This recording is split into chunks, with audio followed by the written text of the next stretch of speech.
Hello friends, win online classes में आपका स्वागत है। आज फिर मैं आपके सामने न्यूक्लियर एनर्जी का पार्ट 3 लेकर आ रहा हूँ, जिसमें हमने इसके पहले वाले पार्ट में हमने न्यूक्लियर एनर्जी के बारे में पढ़ा कि न्यूक्लियर एनर्जी क्या रहती है, किस किस प्रोसेस से या किन किन क्रियाओं के द्वारा न्यूक्लियर एनर्जी हमें प्राप्त होती है। उसके पहले वाले पार्ट में हमने जो फर्स्ट पार्ट था उसमें पढ़ा हमने कि नाभिकीय क्रिया किस किस चरणों से होकर गुजरती है, नाभिक क्या होता है, द्रव्यमान क्षति क्या होती है, समस्थानिक क्या होते हैं। तो वो सब पार्ट देखने के बाद इस लेक्चर को देखना ज़्यादा बेहतर रहेगा कि अब हम यहाँ देखते हैं कि नाभिकीय ऊर्जा से संबंधित और क्या ऐसी चीज़ें हैं जो आपको पता होनी चाहिए। तो सबसे पहले हम ये जो मेन टॉपिक है आज का, नाभिकीय प्रौद्योगिकी का उपयोग, कहने का मतलब न्यूक्लियर टेक्नोलॉजी का उपयोग किस किस क्षेत्रों में होता है। मैंने काफ़ी कुछ क्लियर कर दिया है यहाँ पर नोट्स के माध्यम से, पर फिर भी मैं आपको एक एक करके चरणबद्ध तरीके से आपको समझाऊंगा। उसके पहले हम एक थोड़ा सा डॉक्टर होमी जहांगीर बाबा के बारे में जान लेते हैं।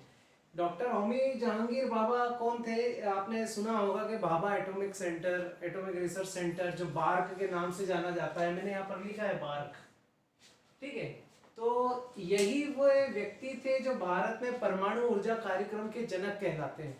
यही वो व्यक्ति थे जिन्होंने पहला कदम उठाया था परमाणु ऊर्जा के क्षेत्र में, और काफ़ी कुछ सफल रहा। और हमारे इंडिया में वहाँ से फिर शुरुआत होती है परमाणु ऊर्जा कार्यक्रमों की। इस तरीके से हम देखते हैं तो भारत का सबसे पहले नाभिकीय रिएक्टर जो रहता है, अप्सरा नाम का रहता है। उसके बाद ध्रुव, साइरस और पूर्णिमा, इस टाइप के भी रिएक्टर बने हैं। पर ये जो रिएक्टर हैं, ये रिएक्टर है अनुसंधान क्षेत्रों में कार्य करने के लिए।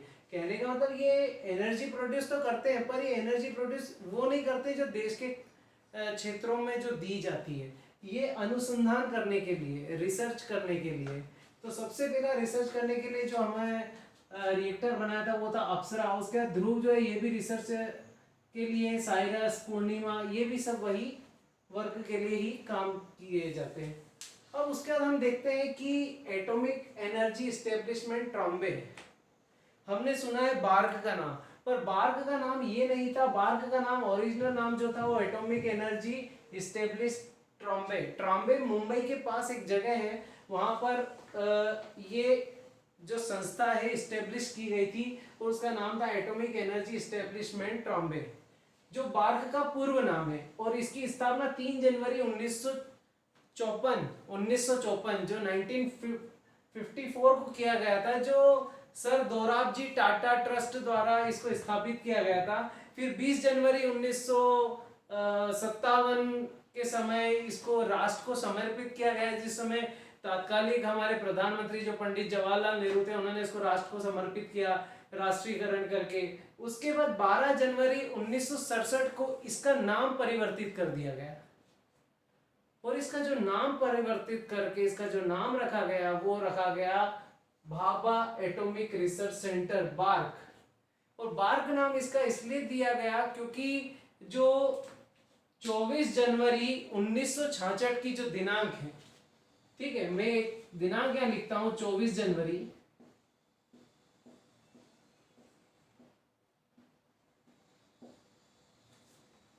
तो ये जो डेट है, इस डेट के दिन डॉक्टर भाभा जो थे, डॉक्टर होमी जहांगीर बाबा, इनका विमान दुर्घटना में इनकी मृत्यु हो गई थी। तो इनकी याद में जस्ट नेक्स्ट ईयर 1966 के बाद 1967 में 12 जनवरी 1967 को इस संस्था का नाम बार्क रख दिया गया। और इससे संबंधित कई सारे रिएक्टर अभी हमारे पूरे देश में चलित हैं, जो कि ऊर्जा उत्पादन में कार्य कर रहे हैं। अब हम न्यूक्लियर एनर्जी का उपयोग देखते हैं, किन किन क्षेत्रों में, अलग अलग क्षेत्रों में किस तरीके से ये काम कर रहे हैं। तो सबसे पहला हम देखते हैं तो वो क्या है, नाभिकीय औषधि, न्यूक्लियर मेडिसिन। न्यूक्लियर मेडिसिन के रूप में ये किस तरीके से कार्य है, कोबाल्ट 60। कोबाल्ट 60 एक क्या है, रेडियो एक्टिव एलिमेंट है, जो कि क्या करता है, गामा किरणें उत्सर्जित करता है। और गामा किरणें उत्सर्जित करने के साथ साथ ये किस चीज में काम आता है, ये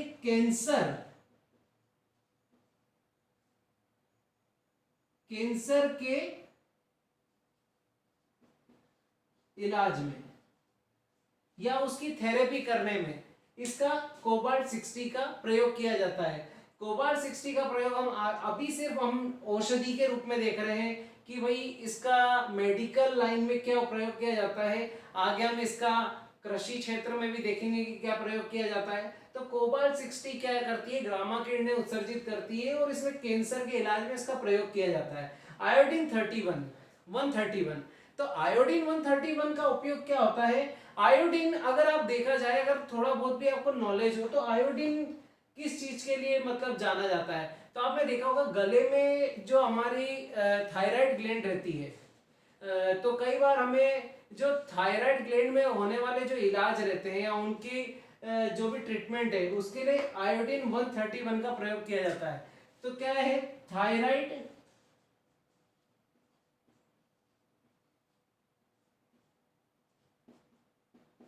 ग्रंथि ग्लैंड, ठीक है, थायराइड ग्लैंड या थायराइड ग्रंथि के उपचार,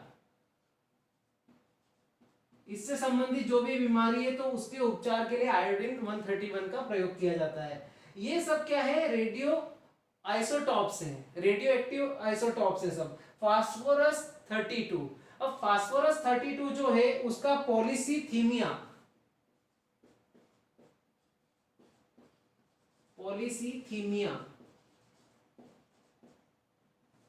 तो ये जो मैंने पॉलीसीथीमिया जो लिखा है यहाँ पर वर्ड, ये एक तरीके का ब्लड कैंसर है जो लाल रक्त कणिकाएं के बढ़ने से हो जाता है। लाल रक्त कणिकाएं मतलब रेड ब्लड कॉर्पसेस। दो टाइप की ब्लड कॉर्पसेस हमारे बॉडी में होती है, रेड ब्लड कॉर्पसेस और व्हाइट ब्लड कॉर्पसेस, जिसको आरबीसी और डब्ल्यूबीसी के नाम से जाना जाता है। तो रेड ब्लड कॉर्पसेस के बढ़ने से पॉलीसीथीमिया नाम का जो ब्लड कैंसर है वो हमें होता है, और वो इंसान को जो भी होता है तो फास्फोरस 32 के थ्रू उसका ट्रीटमेंट किया जाता है। और होल्मियम 166, तो होल्मियम 166 का जो प्रयोग है वो किया जाता है गठिया रोग के उपचार में।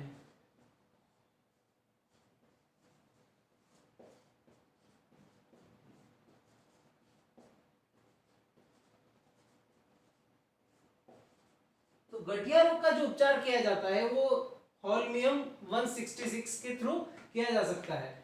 तो ये जो चार हमने ये जो टॉपिक पढ़े हैं इसके अंदर नाभिकीय औषधि के अंदर, ये जो है रेडियो एक्टिव आइसोटॉप्स हैं जो जिनका प्रयोग नाभिकीय प्रौद्योगिकी के नाभिकीय औषधि क्षेत्र में किया जाता है। अब हम कृषि क्षेत्र की बात करते हैं कि कृषि क्षेत्र में क्या क्या होता है।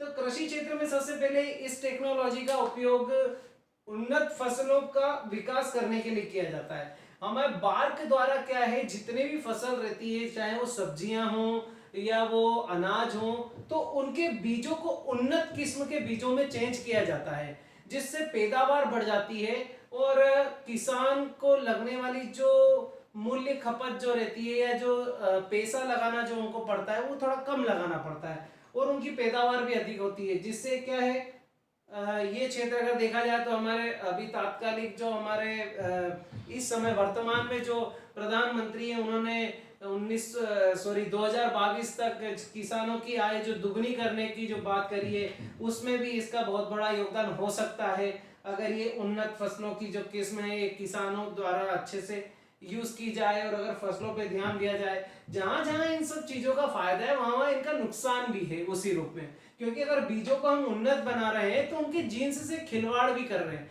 उनके जीन्स को हम क्या कर रहे हैं, डिस्टर्ब कर रहे हैं। जो एक नेचुरल चीज रहती है और हमारे द्वारा किसी टेक्नोलॉजी के थ्रू उसको अगर चेंज किया जा रहा है तो उसके मतलब नेचुरल जो उसका जो नेचर है उसको हम चेंज करके कुछ आर्टिफिशियल कर रहे हैं, तो उसमें कहीं ना कहीं हमें भी नुकसान पहुंचता है। अब मृदा की गुणवत्ता, अब मृदा आपको पता होगा कि किसी भी मृदा के लिए उर्वरक का प्रयोग होता है या फसल करते हैं तो वहां उर्वरक का प्रयोग होता है। तो नाइट्रोजन, फास्फोरस, इनका खाद में उर्वरक के रूप में ये जो सब्सटेंस रहते हैं वो उसमें मिले हुए रहते हैं। तो नाइट्रोजन 32 जो है नाइट्रोजन 15 जो है उसका प्रयोग नाइट्रोजन की मात्रा को पता करने के लिए और फास्फोरस 32 का फास्फोरस की मात्रा को पता करने के लिए। एक पोटेशियम भी रहता है वो पर इसमें नहीं है, पर मैं बताना चाह रहा हूं कि पोटेशियम, फास्फोरस और नाइट्रोजन इन तीनों के द्वारा ही क्या है उर्वरक बनाया जाता है। तो मदा की गुणवत्ता के लिए क्या है आपका, फास्फोरस 32 और नाइट्रोजन 15। खाद्य प्रसंस्करण, फ्रूट फूड प्रिजर्वेशन, ठीक है, फूड प्रोसेसिंग, सॉरी, खाद्य प्रसंस्करण, फूड प्रोसेसिंग। तो फूड प्रोसेसिंग में भी इसका उपयोग किया जाता है, और संरक्षण मतलब इसका इसका जो है प्रिजर्वेशन, ठीक है, संरक्षण भी किया जाता है। तो कोबाल 60 द्वारा क्या करते हैं, इनमें जो जीवाणु या कीटाणु किसी भी टाइप के फसल में पड़ते हैं या अनाज में आते हैं, तो उनको नष्ट करने के लिए कोबाल 60 का प्रयोग होता है। इसी कोबाल 60 का प्रयोग हमने यहाँ पर भी देखा था कि कोबाल 60 का प्रयोग कैंसर के इलाज के लिए भी किया जाता है। तो दोनों ही जगह कोबाल 60 का प्रयोग है, ये आप ध्यान रखिएगा। तो औद्योगिक क्षेत्र में गामा किरणों का प्रयोग करते हैं। औद्योगिक क्षेत्र, तीसरी फील्ड में हम जाना चाह रहे हैं, और उसमें है गामा किरणें। तो गामा किरणों का प्रयोग क्या करते हैं, गैस और तेल की जो पाइपलाइंस जो डली रहती है, कई बार तो आपने देखा होगा 2 से 3 कंट्रियों में भी क्या है, तेल और गैस की पाइपलाइन है।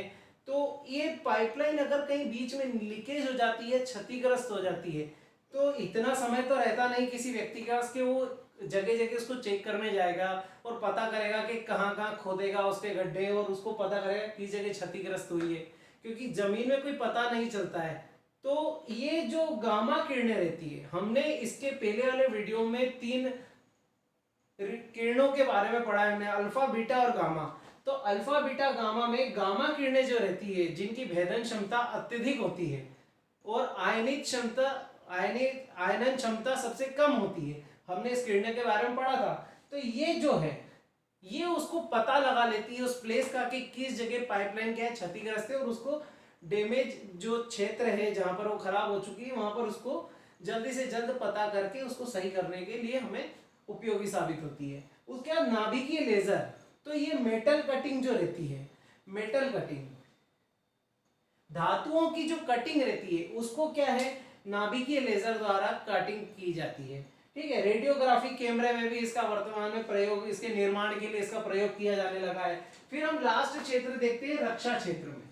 अब रक्षा क्षेत्र में कैसे, तो हम देखते ही आजकल जितने भी देश है वो कोई मिसाइल्स का परीक्षण कर रहा है, चाइना करता है, इंडिया करता है, पाकिस्तान करता है, दक्षिण कोरिया करता है, उत्तर कोरिया करता है, किम जोंग उन। कई बार हमने सुना है कि उसने इस मिसाइल का परीक्षण करा, चाइना ने इसका करा, पाकिस्तान ने इसका, अलग अलग मिसाइल से। ऐसे हमारे इंडिया ने भी अग्नि 5 जो मिसाइल्स है, जो परमाणु हथियार से लेस है, उसका अभी यहाँ पर परीक्षण किया था और सफल भी रही थी। तो ये जो है, इस तरीके से परमाणु ऊर्जा का उपयोग रक्षा क्षेत्र में भी किया जाता है। फिर आईएनएस अरिहंत, अरिहंत ये एक पनडुब्बी है, जो क्या है, परमाणु ऊर्जा से चलित भारत की प्रथम स्वदेशी पनडुब्बी है। स्वदेशी मतलब मेड इन इंडिया, ठीक है, ये इंडिया में बनी हुई है, स्वदेश निर्मित, और पहली है जो स्वदेश में निर्मित हुई है। इसके पहले भी पनडुब्बियां तो ढेर आई है, पर वो क्या है, किसी अदर देश के द्वारा बनाई गई या उसकी हेल्प से बनाई गई, पर ये स्वदेश निर्मित है।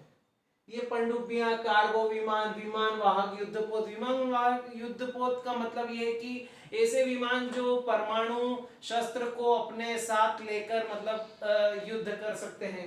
फिर ऐसे ऊर्जा उत्पादन क्षेत्र, तो ऊर्जा उत्पादन क्षेत्र में क्या है, हम देखते हैं कि हमने देखा था कि नाभिकीय क्रिया या न्यूक्लियर रिएक्शन 2 टाइप की होती है, विखंडन भी होती है और संलयन भी होती है। तो यहाँ पर सबसे पहले बात करते हैं नाभिकीय विखंडन। नाभिकीय विखंडन मतलब fusion, nuclear fusion, sorry fission, nuclear fission. तो परमाणु रिएक्टरों द्वारा ऊर्जा का निर्माण, हम देखेंगे इंडिया में कई जगह परमाणु रिएक्टर है जो क्या करते हैं, ऊर्जा निर्माण करते हैं, ठीक है, ऊर्जा का निर्माण करते हैं। तो नाभिकीय विखंडन क्या प्रोसेस रहती है, हमने देखा था कि भारी नाभिक को 2 छोटे छोटे नाभिकों में तोड़ दिया जाता है, तो उससे ऊर्जा विमुक्त होती है। हमने यूरेनियम का एक एग्जांपल इसके पहले वाले पार्ट में देख लिया था। अगर जिसको ये समझ में ना आए विखंडन या फ्यूजन, तो इससे पहले वाले लेक्चर को वो एक बार जरूर देखें। फिर इस तरीके से यहाँ पर हमने फ्यूजन के बारे में पढ़ा। अब हम फ्यूजन के बारे में पढ़ते हैं, नाभिकीय संलयन। तो नाभिकीय संलयन में क्या रहता है, 2 छोटे छोटे नाभिकों को जोड़कर एक बड़ा भारी नाभिक बनाया जाता है, और उस समय जो ऊर्जा विमुक्त होती है, तो वही जो प्रोसेस है नाभिकीय संलयन या न्यूक्लियर फ्यूजन कहलाती है। जैसे हमने देखा था तारों के निर्माण में या सूर्य के निर्माण में, तो वो प्रोसेस वहां देखी जाती है। और ये ITER क्या है? तो ये इंटरनेशनल न्यूक्लियर एक्सपेरिमेंट रिएक्टर है, ठीक है। तो ये international thermonuclear reactor reaction experiment reactor है। तो ये क्या है? कदारास शहर जो फ्रांस स्थित है, फ्रांस का एक शहर है कदारास। तो कदारास शहर में स्थित है और ये पहला ऐसा रिएक्टर है जो न्यूक्लियर फ्यूजन पे वर्क कर रहा है, जो नाभिकीय संलयन पे वर्क कर रहा है और इससे ऊर्जा उत्पादन में आगे भविष्य देखता है। तो इस तरीके से ये अभी विश्व का सर्वप्रथम है जिस पर ये वर्क चल रहा है, नाभिकीय संलयन के द्वारा ऊर्जा को उत्पादित करने का। तो इस तरीके से ये जितने भी चीजें हैं आपके सामने मैंने रखी कि नाभिकीय प्रौद्योगिकी का उपयोग नाभिकीय औषधि के रूप में कृषि क्षेत्र में, फिर औद्योगिक क्षेत्र में, रक्षा क्षेत्र में और आपके ऊर्जा उत्पादन क्षेत्र में। तो इस वीडियो में आपको अगर कुछ ऐसा है कि आपके कुछ क्वेश्चन है या जो भी है तो आप कमेंट बॉक्स में लिख भी सकते हैं, जिससे हम आगे उस बातों पर डिस्कस कर सकते हैं। ठीक है, थैंक यू।